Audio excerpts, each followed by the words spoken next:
Hello friends, nongeye kubaha ikaze kuri Behind the Wall Show. Abenshi muri mwebwe bakunda kumbwira yuko bakunda ibiganiro byanjye, bagakunda inkuru nkunda kubaha, ndetse kwizi nkuru bamwe muri bo zihindura ubuzima bwabo ndetse zikabubaka. Uyu munsi rero ndakurarikira kubana nanjye kuri iyi nkuru naguteguriye. Ni inkuru idasanzwe, ni inkuru iri unbelievable. Umwana w'umukobwa w'imyaka 15 yabyaye abana bagera kuri 37. Byari biteye ubwoba, ariko ikibazo gikomeye cyari gihari. Ninde se waba bana? Ninde mugabo wihisha inyuma y'ibi bintu? Reka uyu munsi nkunyurire muri iyi nkuru uko byagenze. Ntago nibagiwe rero kuguha ikaze we mushyashya. Ndagusaba ngo ukande subscribe, ukande no kunzogera kugira ngo ujye ubasha kubona ubutumwa bugufi igihe cyose kizeho inkuru. Wowe usanzwe ubana nanjye, kunda iyi nkuru, ukande like, ndetse ujye no muri comment section ugira icyo umbwira, ndetse nurangiza unayisharinge uyisangize n'abandi. Wari umugoroba umwe ubwo mu bitaro bimwe byo muri uyu mujyi habaye ibintu bidasanzwe. Dr Amir wahoraga akora akazi kenshi cyane, wahoraga ananiwe yita ku barwayi batandukanye, yakiriye telefoni ivuye muri emergency room. Umwana muto w'imyaka 15 w'umukobwa yarazanywe, ariko afite ibibazo bikomeye. Yari afite intege nkeya cyane, umubiri we wari unaniwe cyane, ndetse yari afite ububabare bwinshi. Ako kanya Dr Amir yahise yirukanka ajya mu cyumba uwo mwana bari bamushyizemo. Umutima we uri gutera cyane. Uyu mwana w'umukobwa yitwaga Sara. Uyu mwana w'umukobwa bari bamusanze mu nzu itabamo abantu, inzu yabaye abandoned aho ngaho muri ako gacyaro. Uyu mwana w'umukobwa yari ameze nabi cyane, uruhu rwe rwatangiye guhinduka. Uyu mwana w'umukobwa basanze ameze nabi cyane mu bamusanga muri iyi nzu, ndetse uyu mwana w'umukobwa isura ye yari yatangiye guhinduka, utabasha kumumenya. Umurebye ubwawe n'amaso washoboraga gukeka yuko afite indwara runaka idakira, cyangwa se indwara y'icyorezo runaka. Inda ye yari byimbye cyane, ndetse ari gutaka cyane biteye ubwoba. Byaragaragaraga yuko uyu mwana kondisiyo yari arimo, cyangwa se ibi yari arimo bitari bisanzwe. Muri ako kanya ubwo Dr Amir yageraga aho ngaho, umutima watangiye kumusimbuka, wahise umusimbuka ubwo yabonaga uyu mwana w'umukobwa. Iyo yakoraga ku nda y'uyu mwana yumvaga harimo ibintu byinshi cyane, ibintu runaka biri kugenda mu nda bitandukanye kandi byinshi. Nuko dogiteri ikintu yakoze cya mbere, yahise ahamagara team y'abaspecialiste, ubwo ni abaganga kabuhariwe. Nubwo ako kanya batahise bahagera, ntabwo yabategereje, kubera ko iki cyari ikibazo cy'ubuzima cyangwa urupfu. Yakoze ibishoboka byose kugira ngo arebe nimba ari ikintu yakorera uno mwana kugira ngo amufashe. Dr Sara ako kanya yahise atangira kumupima, kumukorera ibizamini, ariko ibisubizo nta kindi byatanze usibye ibintu biteye ubwoba.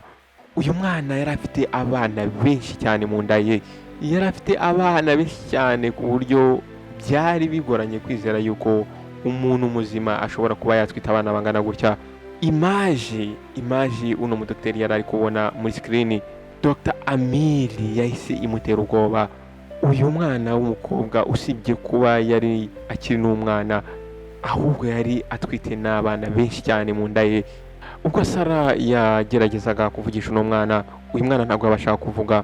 Ijwi rye ryari riri hasi cyane, yari afite ubwoba bwinshi cyane, ndetse ubwonko bwe yasaga nkaho yataye umutwe, yataye ubwenge. Uyu mwana yari ari muri situation iteye ubwoba. Ikintu yabashaga kuvuga asubiramo n'izina, yavugaga izina ry'umugabo witwa Rahil. Nuko ako kanya dogiteri yahise yegera mama w'uyu mwana Sara. Uyu mama we niwe wari wamuherekeje. Uyu mubyeyi ubwo yaganiraga n'uyu mudogiteri, nta kintu na kimwe yigize avuga ku byerekeranye na papa wa Sara, cyangwa se iri zina Rahil, cyangwa se icyabaye kuri uyu mwana we. Aricyo cyatumye uyu mwana w'umukobwa ajya muri ibibazo bigeze aha ngaha. Buri kibazo cyose uyu mudogiteri yabazaga uyu mumama, nta kintu yamusubizaga. Uyu mumama yarakomezaga agaceceka, akamwihorera. Ibyo yabonaga nk'igisubizo ni emotion uyu mumama yari afite. Iki ngiki ntabwo cyari ikibazo uno mudogiteri yabashaga kuba yakemura ako kanya. Cyari ikibazo giteye ubwoba, cyari ikibazo gikomeye, cyari ikibazo cyari gikeneye ubundi buryo cyakemukamo. Umwana w'umukobwa yari yarahohotewe, yari yarakoreshejwe ibintu birenze ingano ye, birenze ubwenge bwe, birenze imyaka ye. Iyi nkuru rero y'umwana w'umukobwa ntabwo yari yihishe, ahubwo yariyo ibyerekeye yuko ukuri kugomba kujya ahagaragara, umwana w'umukobwa akarenganurwa. Iki kibazo ntabwo cyari ikibazo dogiteri yari kubasha gukemura wenyine. Hakozwe rero iperereza, biza kumenyekana yuko uyu mwana w'umukobwa yari yaroherejwe mu muryango ukize mu mujyi, bamujyana bamubwira ko bagiye kumuhesha akazi akabasha gufasha umuryango we, ariko ukuri kwari kwihishe mwaho ngaho kwari ukuzimu, kwari umwijima. Umuryango uyu mwana w'umukobwa yakoreraga ntabwo wamufataga nabi gusa, ahubwo hari amakuru ndetse hari n'ibihuha bivugwa yuko uyu muryango icyo wakoraga wari ufite abadila, ufite uburyo uzana abana b'abakozi bagera aho ngaho ugatangira kubagurisha, ukagurisha n'abandi bantu, abantu bakajyana abana b'abakobwa bakajya kubakoresha imirimo y'ubusambanyi. Ibi ni ibintu uyu mwana w'umukobwa Sara atabashaga gusobanura, ni ukuzimu yari yaraguyemo kandi akaba yarakubayemo igihe kinini cyane. Uyu mwana w'umukobwa yari yarishwe n'agahinda, yari yarashengutse umutima. Ubwo dogiteri yari yicaye mu cyumba aho ngaho ku bitaro, yabashije kubona yuko iki ngiki ari ikibazo giteye ubwoba, yabashije kubona yuko iki ari ikibazo gikomeye kandi kinini cyane. Uyu mwana w'umukobwa yari akeneye gukira, agakira ibikomere byose yari afite, byaba ibimurimo imbere ndetse n'ibimugaragara inyuma. Uyu mwana w'umukobwa Sara ntabwo twavuga yuko yari umurwayi, ahubwo yari arenze kuba umurwayi. Uyu mwana w'umukobwa yari ikimenyetso cy'akababaro, ikimenyetso cyo kwicwa urubozo, aho abantu b'inzirakarengane usanga bafatwa bakagenda bakicirwa mu bicucu, mu mwijima, aho buri umwe wese ushobora kubatabara cyangwa se ushobora kubakiza atabona. Uko iminsi yagendaga ihita, uyu mwana w'umukobwa Sara yakomeje kuremba cyane. Uyu mwana w'umukobwa inda yaramuryaga cyane. Aba bana bagera kuri 37 barimo bakurira mu nda y'uyu mwana. Nawe nimba uri umubyeyi cyangwa se uwo ari uri we wese uri kunyumva, tekereza kuri iki kintu. Umwana w'umukobwa w'imyaka 15 gutwita abana 37 mu nda ye. Ibi bintu rero byari biri kuba kuri uyu mwana w'umukobwa, byari byatangiye kunanira aba baganga, kuko aba baganga babonaga bibarenze, babonaga nta kintu bashobora gukora. Nuko wa mudogiteri Amir yagerageje kuvugana n'abaganga bandi baba specialiste bo mu kindi gihugu, ariko nta mudogiteri n'umwe yigize abona wabashije guhura n'ikibazo nk'iki ngiki. Uyu mwana w'umukobwa Sara, isura ye uko iminsi yagendaga ihita, yagendaga ihinduka, ubona igenda yangirika. Amaso ye yari afite yari amaso meza cyane, ahubwo ubu ngubu iyo wamurebaga wabonaga yuzuyemo agahinda ndetse n'umubabaro.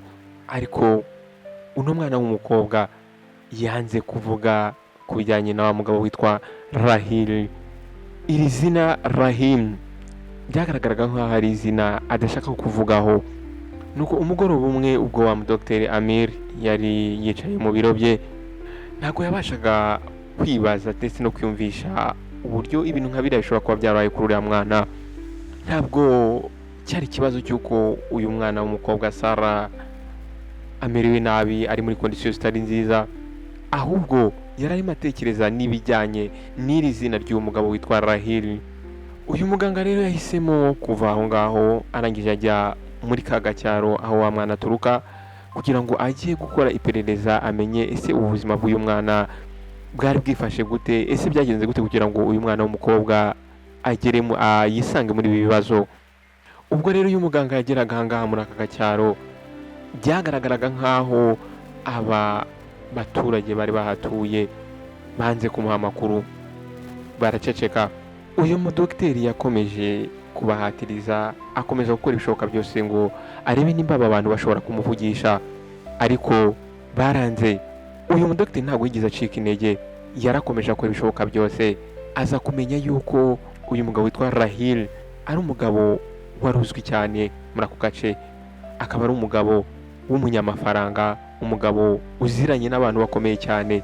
Uyu mugabo rero Rahil akaba ngo yari azwiho kuba ari we mugabo ufata abana b'abakobwa akabakura ngo mu cyaro, noneho akabajyana akajya kubagurisha, akabatwara ababeshya yuko agiye kubaha akazi. Abo bana b'abakobwa rero yajyanaga, ibi ngibi yabashije kubibyirwa, ariko ndetse habaga hari n'amakuru menshi cyane avuga ibindi bitandukanye kuri uyu mugabo Rahil. Uyu mwana w'umukobwa Sarah nawe yari umwe mu bana uyu mugabo yabashije kwangiza.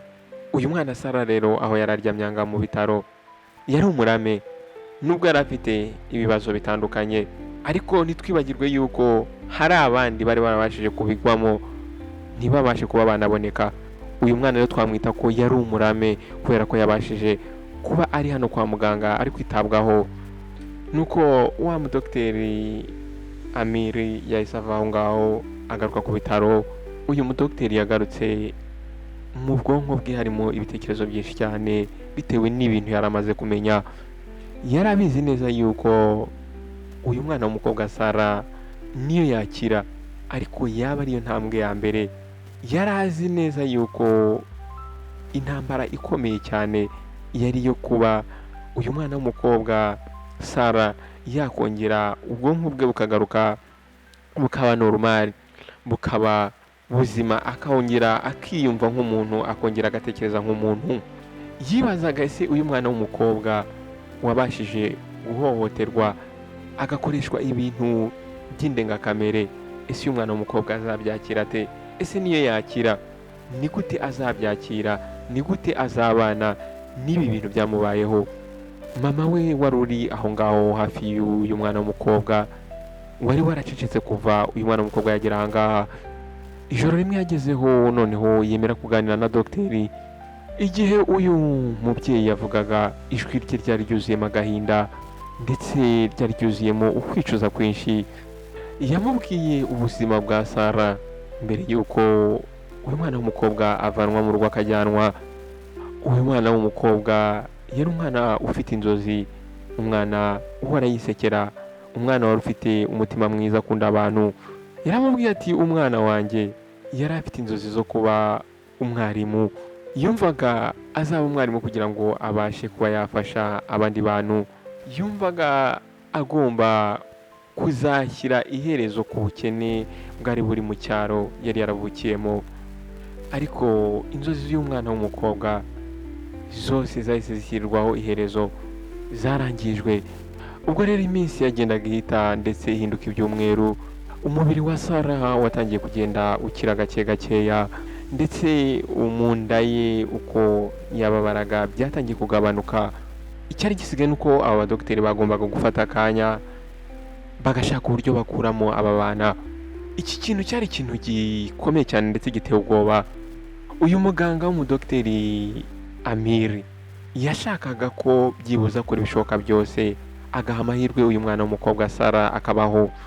Ariko se uyu mwana w'umukobwa Sarah niyo umubiri we wari gukira, ibitekerezo bye, ubwonko bwe byose byari biri mu mwijima kubera ibyo yari yaranyuzemo. Uyu mwana w'umukobwa inkovu yari afite ntabwo zari inkovu zo ku mubiri gusa, ndetse yari afite inkovu zo ku mutima.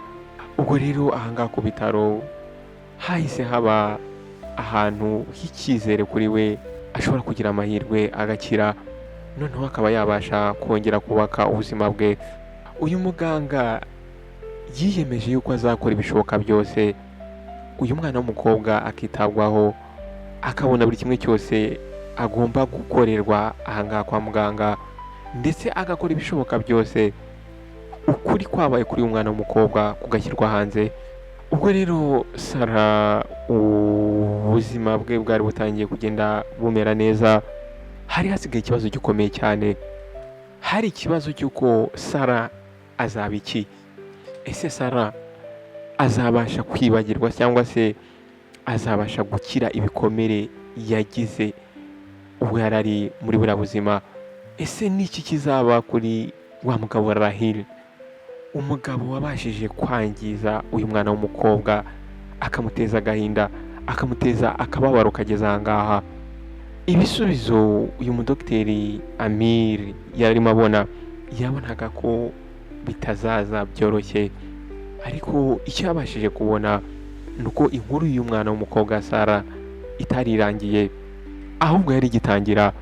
Ubwo rero ubuzima bw'umwana w'umukobwa Sara bwari butangiye kumera neza, uyu mwana w'umukobwa yatangiye kujya aceceka cyane.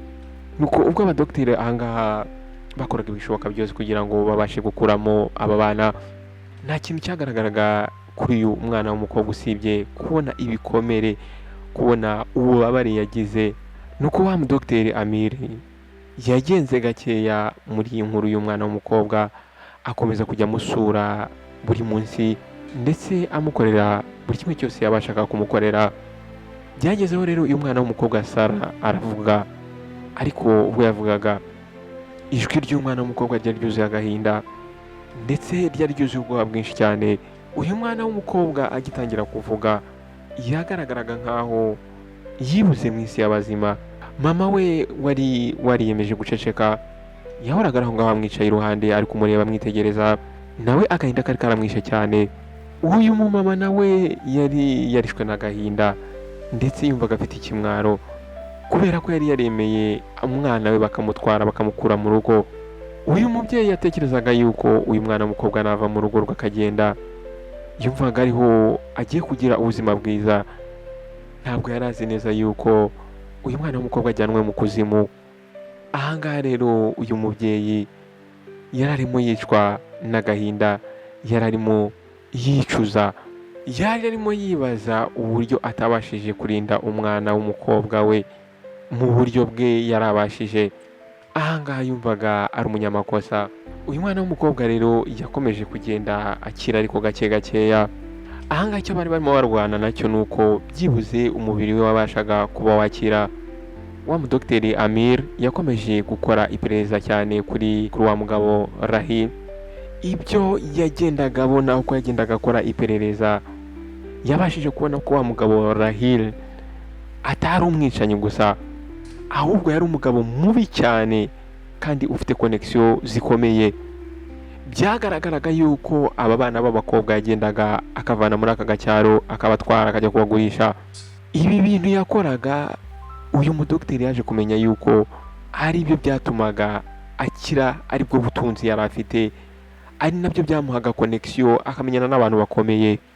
Nuko uyu mudogiteri Amir yaje kubona yuko kugira ngo abashe gufasha umwana w'umukobwa Sara abashe gukira, yabonye ko nta kindi kintu ashobora gukora usibye gushyira hanze uyu mugabo Rahil. Ariko gukora ibi bintu ntabwo byari kumworohera. Uyu mugabo Rahil yari umuntu ukomeye cyane, umuntu wese wabashaga kuba wamwitambika byashoboraga kuba byamujyana mu rupfu.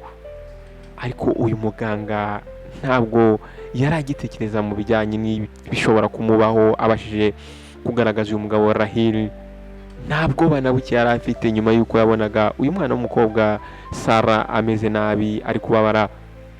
Yari amaze gufata umwanzuro y'uko nabasha gushyira ukuri hanze, ariyo ntambwe ya mbere yo gukomeza ndetse no kuvura uyu mwana akaba muzima.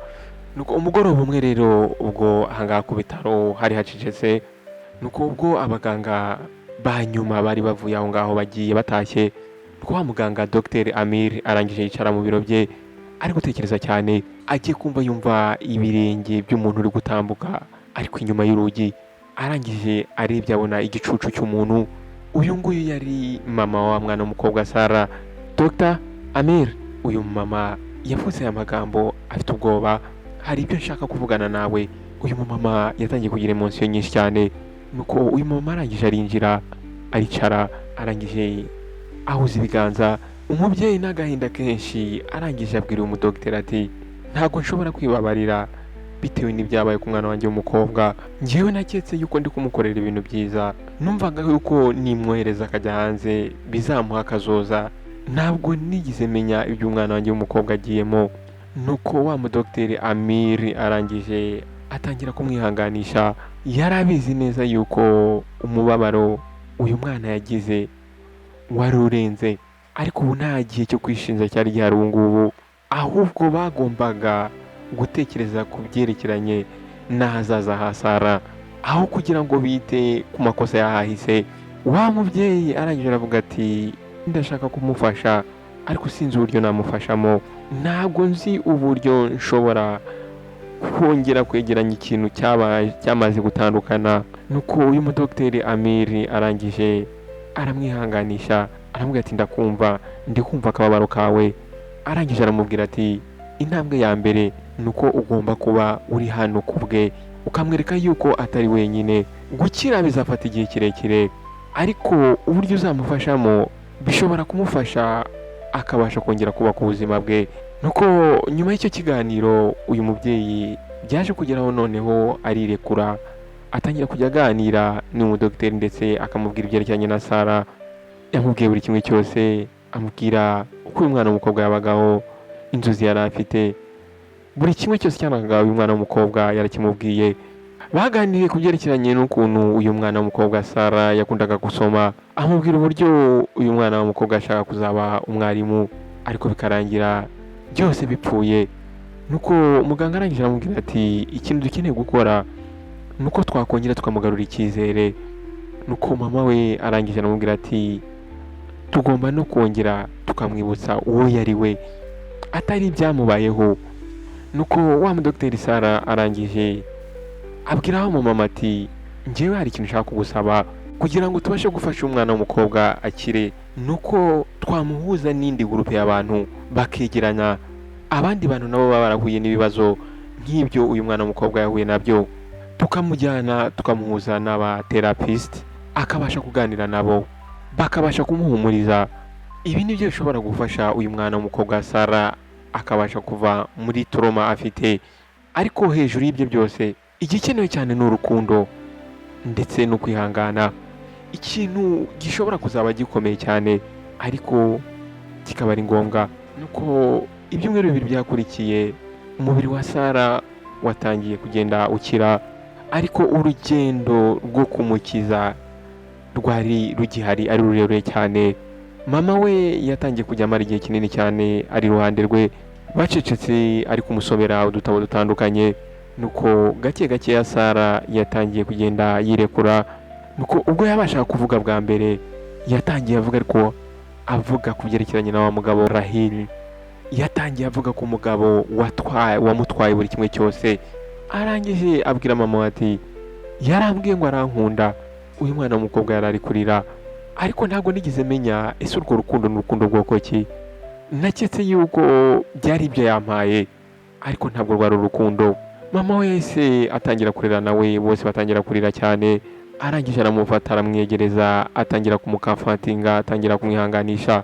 Ariko nubwo yamubwiraga mu magambo nta kintu yari afite cyo kuvuga, nta kintu na kimwe yari afite cyo kumubwira cyabashaga kuba cyasiba aya marorerwa yari yarabaye.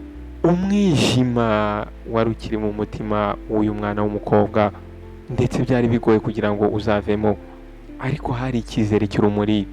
Buri jambo uyu mwana w'umukobwa Sara yavugaga kwari ugutsinda. Yari intambwe nziza ntoya ariko imuganisha mu gukira, imuganisha mu kongera kugira icyizere. Amarira yagendaga atakara, nayo yari intambwe yo kugenda atangira gukira. Wa mudogiteri yakomeje gukora iperereza kuri wa mugabo Rahil, ariko iri perereza yarikoze yitonze cyane ko yari abizi neza ko uyu mugabo ari umuntu udakinishwa. Uyu mudogiteri yari abizi neza yuko gushyira hanze uno mugabo Rahil yari intambara ikomeye cyane kandi ndende. Nuko uko iminsi yagiye igenda, uyu mwana w'umukobwa yatangiye kugenda agira icyizere ko hakiri icyizere cy'ubuzima, ndetse hakiri icyizere cyo kugira akazoza, cyo kugira ahazaza heza. Yatangiye kwiyumvisha yuko umunsi umwe azagira amahoro, azumva atekanye muri we, akumva afite amahoro. Ndetse yatangiye kumva yiyumvisha yuko umunsi umwe azabasha kongera akagera ku nzozi ze nk'uko yari yarakuze azifite. Uko rero uyu mwana w'umukobwa yagendaga akira, ni nako mu bwonko bwe ndetse mu mutima we nabwo yagendaga akira kandi byihuse.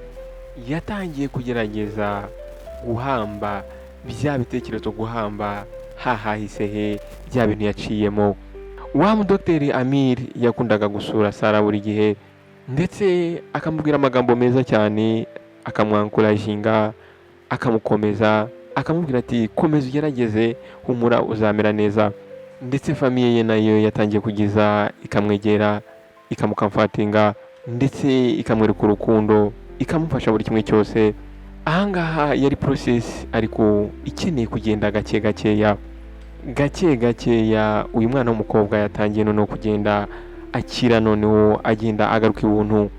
Uyu mudogiteri Amir yarabizi neza yuko kugira ngo uno mwana w'umukobwa azabashe gukira bizafata igihe kirekire cyane.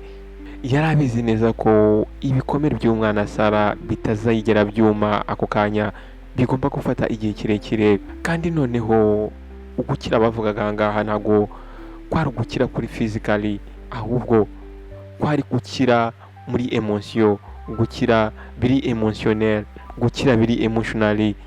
Nuko umunsi umwe wa mudogiteri yegereye umwana w'umukobwa Sara, ariko amwegera afite ikintu ashaka kimwe kumusaba. Nuko arangije yicara iruhande rwe, arangije aramubwira ati Sara, urabizi muri aka kagi gatoya hari abantu benshi cyane bafite amateka nk'ayo wagize. Sara arangije aramwitegereza. Uyu mwana w'umukobwa yari yaramaze igihe kinini cyane yumva ari wenyine ndetse ari mu gahinda, aho nta muntu n'umwe washoboraga kumva uburemere bw'agahinda yari afite ndetse n'umubabaro. Ariko amagambo uyu mudogiteri yaramubwiye byasaga nk'aho ari kuvugira muri we mw'imbere, yahinduye ikintu kinini cyane mw'imbere mu mubiri w'uyu mwana w'umukobwa. Nuko dogiteri yarakomeje, arangije aramubwira ati njyewe nahoze ntekereza yuko ndamutse nguhuje n'abantu bagize ibibazo nk'ibyo wagize, ibi bintu bishobora kugufasha ugakira vuba. Hari abantu benshi cyane bagiye baca mu mwijima nk'uwaciyemo, kandi ubu ngubu barakomeye, ubu ngubu ni bazima. Aramubwira ati rimwe na rimwe kuba ushobora gusangiza inkuru yawe abantu, urwo ni rwo rufunguzo rukwerekeza mu gukira. Sara ahangaha yahise amera nkaho atabyizeye neza, atari kubyumva. Yumvaga yuko ububabare yaciyemo adashobora kuba yababwira umuntu uwo ari we wese. Yumvaga yuko kuba yabwira inkuru ye umuntu nawe waciye mu bibazo nk'ibyo yaciyemo, ntabwo yiyumvishaga uburyo uyu muntu ashobora kumufasha kongera kugaruka mu buzima, kumufasha kongera akamera neza. Nuko wa mudogiteri rero Amiri yasabye uyu mwana w'umukobwa Sara yuko yagenda agahura n'abandi bantu, n'indi gurupe y'abantu bari baragiye bagira ibibazo bitandukanye. Aba bantu bose nabo bakaba baragiye bahura n'ibibazo bikomeye cyane ndetse bikabatera trauma, aho bagenda bakicara hamwe, buri umwe wese akavuga inkuru ye, bagafashanya kwihanganishanya, bagafashanya kugirana inama, bagafashanya kugenda bakira gahoro gahoro. Nuko rero Sara yaje kwemerera wa mudogiteri yuko azagenda akajya guhura na ya gurupe. Ntabwo dogiteri yari abizi neza yuko uno mwana w'umukobwa azakira, ariko yaravuga ati byibuze wenda hari ikintu bishobora kumufasha mu nzira yo gukira. Nuko Sara umunsi wa mbere rero yaje kujya muri ya gurupe, ariko akaba yarafite ubwoba bwinshi cyane ndetse yarafite amatsiko menshi cyane. Iki cyumba bari barimo cyari gito cyane, ubwo yinjiragamo nta kindi kintu cyari kirimo usibye intebe zari ziteye zizengurutse zisa nkaho zikoze uruziga, ndetse harimo abantu batandukanye bicaye. Nubwo Sara yaje akicara muri iki cyumba, ariko yahise agenda yicara wenyine, ariko yisanga yicaye hagati muri rwa ruziga rw'aba bantu. Nuko umutherapist witwa Angela arangije asuhuza Sara amusekera cyane, arangije aramubwira ati Sara urakaza neza, twishimiye kubana nawe uyu munsi. Ahangaha ni ahantu harinzwe kandi hatekanye, ahangaha nta muntu n'umwe uri hano kugira ngo agushinje, ahubwo twese turi hano kugira ngo tukumve. Sara yari yabashije kumva ibijyanye n'iyi gurupe abibwiwe na wa mudogiteri Amir, ariko ubwo yari ahangaha ari kumva aba bantu nabyo byari ibindi bintu bitandukanye. Yisanze yicaye rero ku ntebe, ariko yicayemo hagati ya rwa ruziga rw'aba bantu, umutima we uri gutera cyane mu gituza. Abandi bantu bose bari bari aho ngaho byagaragaraga nkaho bari calm, ariko uburemere bw'akababaro bari bafite ndetse bari bikoreye, Sara yabashaga kubareba mu maso yabo akabibona. Nuko wa mumama Angela atangira akora presentation avuga buri umwe wese wari uri aho ngaho muri cya cyumba. Arangije aramubwira ati twebwe duturuka mu buzima bwa buri munsi butandukanye, ariko iyo turi hano dusangira buri kimwe cyose, ubuzima ducamo ndetse n'akababaro kacu. Arangije aramubwira ati aha hantu wicaye uri kubona hateganyirijwe kugira ngo hafashe buri umwe wese muri twebwe mu kwiyubaka mu bijyanye na emotion, mu bijyanye n'ibyiyumviro. Aramubwira ati turi hano kugira ngo tumenye yuko tutari twenyine mu byo turi gucamo cyangwa se ibyo twaciyemo. Umwe kuri umwe aho ngaho batangiye kugenda bavuga. Hari James, uyu mugabo yari yapfushije umugore we, apfiriye muri accident. Uyu mugabo yari yarishwe n'agahinda cyane.